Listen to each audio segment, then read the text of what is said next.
I'm Caped Crusader, and this next great comic book video has been brought to you in part by the good folks over at the Winston Box. What's the Winston Box? Well, to put it simply, it's a big and tall man shop in a box. I've always been big, I've always been tall. Finding clothes that fit and look good have always been something of an uphill battle for me. But thanks to the Winston Box, you get a whole set of curated items delivered to your house every month. I'm wearing mine right now. I look good, I feel good, and you can do the very same. Head on down to the link in the description, check them out, and hey, if you use my link, a small percentage of everything you buy goes to support me and the channel. You win, I win, everybody wins, right? And with that, let's get to today's video, which is...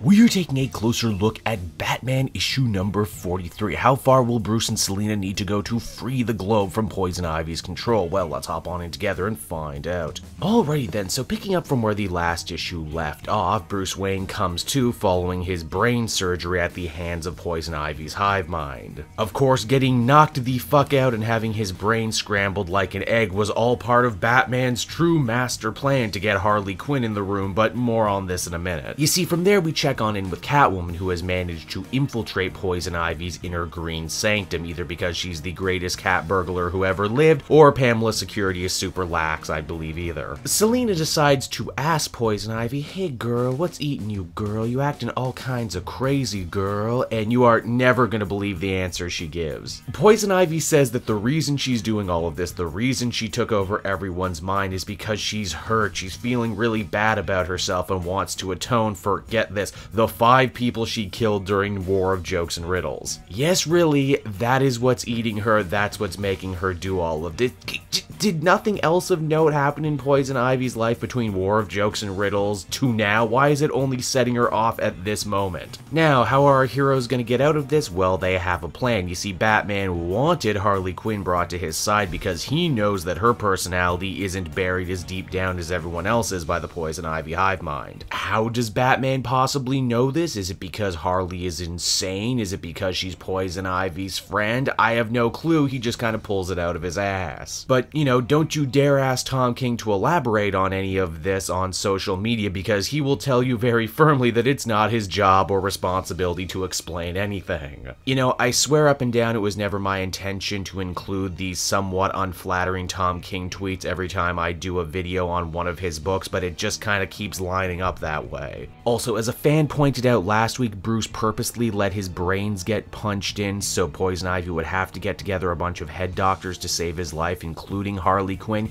even though Harley Quinn is a psychiatrist, not a surgeon. That's like post-care, but for the point of the story, she's here anyway. Now, Batman and Catwoman, even though they're separated by miles, manage to work together in perfect tandem to pull off a combo move, wherein Selina knocks out Poison Ivy with one punch. Of course, she's one punch Selina, don't you know, just long enough for Batman to manage to get Harley Quinn back to normal. How on earth is he able to do any of this when we found out in the previous issues that Poison Ivy is controlling people via the green, which is a sort of magic, but you know what, I don't even care. What is important is that Batman and Catwoman are banking on the idea that because Harley Quinn is Poison Ivy's friend, she can get through to her and talk to her in a way that they just can't. And indeed, that's what happens. They have themselves a little girl talk, which according to Tom King is all any frantic woman needs to get herself under control. Granted, Pamela is still in a self-hating mood right now, especially as we discover that one of those 5 people that she supposedly killed turned out to be a cop. Oops. Batman, however, is there to deliver the ultimate bombshell, and that is, Poison Ivy, you were never really a villain because you never really killed those people. The Riddler did. I never thought to tell you any of that until right now because I'm a dick, but it's true, you're completely off the moral hook. This bit gets even weirder with Batman saying you were never a villain, even though just a couple pages ago Poison Ivy talked about fighting Batman for years.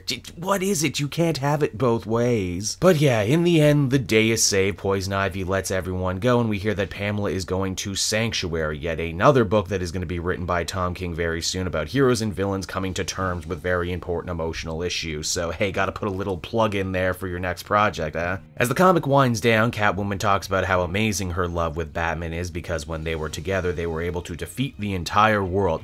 Only it didn't really defeat the entire world because Pamela was totally pulling her punches the whole time, but you know, whatever, believe what you want to believe. So that was Batman number 43, everybody, and overall I couldn't help but feel that it was another sort of mess of an issue. And not even the fun kind of mess where, you know, I could get a chuckle here and there. It was just the kind of mess where I have to go, oh, come on, man, you're so much better than this, or at least you should be. It's pretty annoying that this whole story opened with, oh, is Poison Ivy broken bad again? Is she a villain? You know, have I disregarded all of this continuity? Nah, no, I haven't. In fact, nothing changed at all, and she's the same as she ever was. Well, if that's what the ultimate resolution was going to be, then why did you make me slog through multiple issues where at the end of the day nothing really changed all that much? Also, hey, what about that kid they talked about in the previous issue that the Wayne Foundation was looking after who couldn't eat anything leafy and green and his blood might have had the cure for the mind control thing? Did they just forget about that? Did Poison Ivy kill that kid? They would seek to imply she did, and if she did, that makes her one hell of a villain, doesn't she? Overall, I guess I'd give this one a 5 out of 10. The entirety of this run seems to be building up to the big Batman-Catwoman wedding, and I'm hope that they can course correct at least by then. If not, it looks like we're gonna have some good Tim Seeley tie-ins. So that's Batman, everyone. I hope you enjoyed the video, and as always, be sure to take a closer look at some of these other videos I've been working on from throughout the week. Then you can follow me on Twitter and Facebook at Caped Joel, so you're always up to date on what I'm doing next. And hey, if you like what I do and are feeling in a supportive mood, please check out my Patreon page down in the description. Patrons get exclusive access to videos and content before anyone else, and you can do so for as little as $1 a month. So until next time, everyone, this has been Caped Joel. Thank you so much for watching and listening, and I'll see you all again later. Bye-bye.